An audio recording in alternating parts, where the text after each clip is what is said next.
जय श्री राम सभी को। मैं सोनिया यादव स्वागत करती हूँ हमारे चैनल रामायण बाय लवली में। कैसे हैं आप सभी? आशा करती हूँ आप सभी ठीक होंगे। तो हमने अपनी पिछली वीडियो में श्री राम जी को देखकर राजाओं को तर्क और वितर्क सुना था। आज की वीडियो में हम सुनेंगे भक्त राजाओं की सीख और सीता जी की उपमा वर्णन। चलिए अपनी कथा को आगे की ओर आरंभ करते हैं। जानी सु अवसरो सिए तब पठाई जनक बोलाई, चतुर सखी सुंदर सकल सारद सादर चली लवाई। अर्थात तब सुअवसर जानकर जनक जी ने सीता जी को बुलावा भेजा और सब चतुर और सुंदर सखियां आदर पूर्वक उन्हें लिवा ले आई। सिए शोभा नाही जाई बखानी, जगदम्बा रूप गुण खानी। उपमा सकल मोहिल गुलागी, प्राकत नारी अंग अनुरागी। अर्थात रूपों और गुणों की खान जग जननी जानकी जी की शोभा का वर्णन तो हो ही नहीं सकता। उनके लिए मुझे काव्य की सब उपमाएं तुच्छ लगती हैं। अर्थात उनके लिए जितनी भी कविताएं हैं, जो काव्य हैं, वो मुझे उनके आगे बहुत तुच्छ लगती हैं, क्योंकि वो कविताएं, वो काव्य तो एक समान नारियों के लिए है, कि वे लौकिक स्त्रियों के अंगों से अनुराग रखने वाली हैं। अर्थात वे जगत की स्त्रियों के अंगों को ही दी जाती हैं। जैसे मैंने बताया कि उनकी उपमा जो है, काव्य की उपमा जो होती है, वो केवल साधारण नारियों के लिए होती है। काव्य की उपमाएं सब त्रिगुणात्मक माइक जगत से ली गई हैं। उन्हें भगवान की स्वरूपा शक्ति श्री जानकी जी के अप्रकट चिन्मय अंगों के लिए प्रयुक्त करना, उनका अपमान करना और अपने को उपहासास्पद पद बनाना है।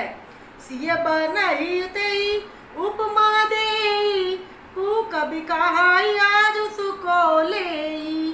जो पट रही थी समसिया, जग असी जुबती कहाँ कमनिया। अर्थात सीता जी के वर्णन में उन्हीं उपमाओं को देखकर कौन कुकवि कहलाए और अपयश का भागी बने। अर्थात सीता जी का वर्णन, उनकी उपमाओं को लेकर कौन कवि कुकवि कहलाएगा? कुकवि वही होता है जिसे कुछ व्याख्यान करना नहीं आता। अर्थात सीता जी के लिए उन उपमाओं का प्रयोग करना सुकवि के पद से युक्त होना और आप कीर्ति मोल लेना है। कोई भी सुकवि ऐसी नादानी एवं अनुचित कार्य नहीं करेगा। यदि किसी स्त्री के साथ सीता जी की तुलना की जाए तो जगत में ऐसी सुंदर युवती है ही कहाँ जिसकी उपमा उन्हें दी जाए। गिरा मुखर तन आरद भवानी, रति अति दुखई अतुन पति जानी। बिछुक बारूनी बंधु प्रिय राजेही, कही रसा सम की विदेही।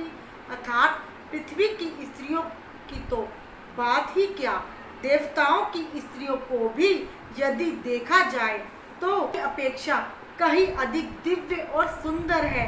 तो उनमें सरस्वती तो बहुत बोलने वाली हैं, पार्वती अर्धांगिनी है। अर्थात अर्धनारीश्वर के रूप में उनका आधा ही अंग स्त्री का है, शेष अंग पुरुष शिव जी का है। कामदेव की स्त्री रति पति को बिना शरीर का अनंग जानकर बहुत दुखी रहती है, और जिनके विष और मद जैसे समुद्र से उत्पन्न होने के नात्र प्रिय भाई हैं, उन लक्ष्मी के समान तो जानकी जी को कहा ही कैसे जाए। इस चौपाई में सभी नारियां जो देवी देवताएं हैं, माता पार्वती, माता लक्ष्मी, कामदेव की स्त्री, उनकी सुंदरता की तुलना भी सीता जी से नहीं कर सकते। तभी सुधा पयो निधि होई, परम रूपमय का छुप सोई। शोभा रजू मंद सिगारू, मत पानी पंकज निज मारू। अर्थात जिन लक्ष्मी जी की बात ऊपर कही गई है, वह निकली थी खारे समुद्र से, जिसको मथने के लिए भगवान ने अतिकर्ष पीठ वाले कच्छप का रूप धारण किया। रस्सी बनाई महान विषधर वासुकी नाग की, मथानी का कार्य कर किया अतिशय कठोर मद्राचल पर्वत ने, और उसे मथा सारे देवताओं और दैत्यों ने मिलकर। जिन लक्ष्मी को अतिशय शोभा की खान और अनुपम सुंदरी कहते हैं, उनको प्रकट करने में हेतु बने ये सब असुंदर एवं स्वाभाविक ही कठोर उपकरण, ऐसे उपकरणों से प्रकट हुई लक्ष्मी श्री जानकी जी की समता को कैसे पा सकती हैं।